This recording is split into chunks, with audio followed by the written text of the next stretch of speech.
Préparation à l'examen oral DELF B1, l'exercice en interaction.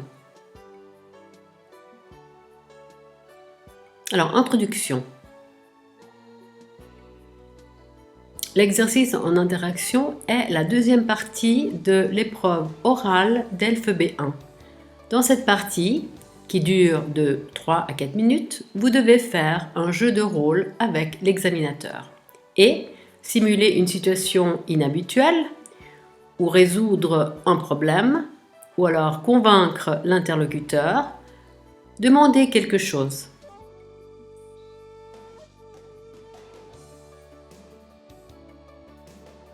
Que faire?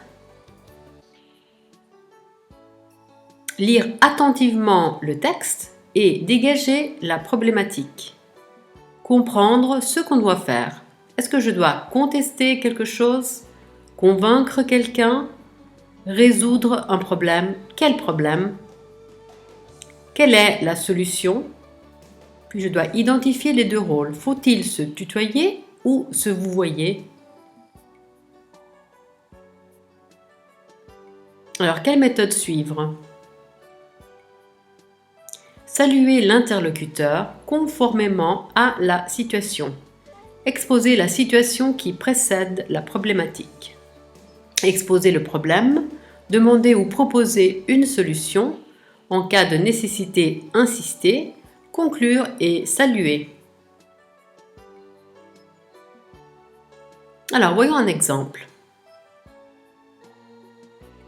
Vous garez votre voiture sur un emplacement interdit en accompagnant chez le médecin votre maman très malade. À votre sortie, vous voyez un agent qui dresse un procès-verbal. Vous essayez de le convaincre de ne pas le faire. L'examinateur joue le rôle de l'agent.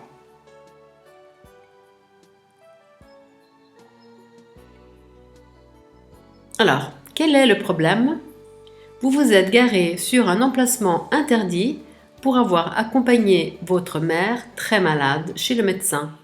Un agent vous dresse un procès-verbal et vous essayez de persuader l'agent de ne pas signer le procès-verbal. Qui sont les deux protagonistes? L'agent, joué par l'examinateur, qui dresse un procès-verbal. Vous qui êtes dans un lieu interdit et qui devez expliquer à l'agent la raison de ce parking interdit. L'urgence d'accompagner votre maman chez le médecin. Vous allez vous vouvoyer. Que dois-je faire? Je dois convaincre l'agent à ne pas me dresser le procès-verbal.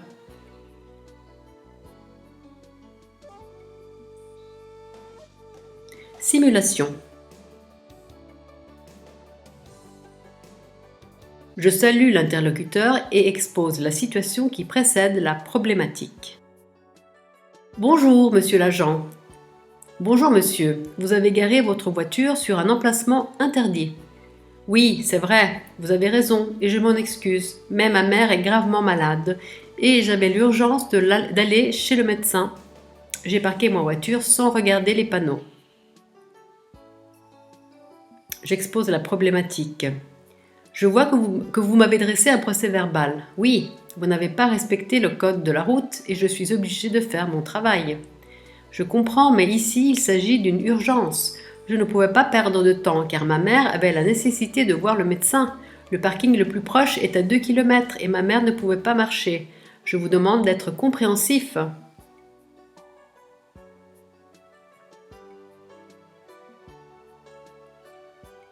Proposer, demander une solution.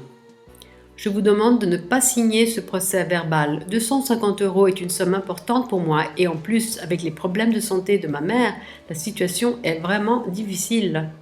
Oui, je comprends, mais vous auriez pu appeler l'ambulance et éviter ainsi cet inconvénient.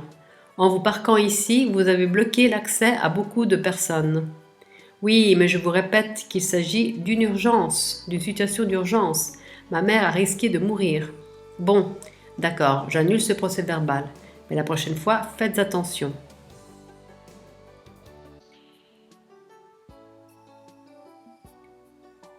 Conclure et saluer. Merci beaucoup, monsieur l'agent. Je vous suis très reconnaissant pour votre compréhension. Je vous en prie, j'espère que tout ira bien pour votre mère. Merci beaucoup, bonne journée.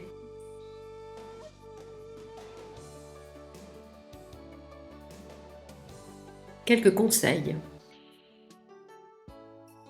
Lisez attentivement la consigne et répondez à ces questions. Qui suis-je? Qui est l'examinateur? Dois-je tutoyer ou vous voyez? Quelle est la problématique? Dois-je convaincre, négocier, protester, me justifier?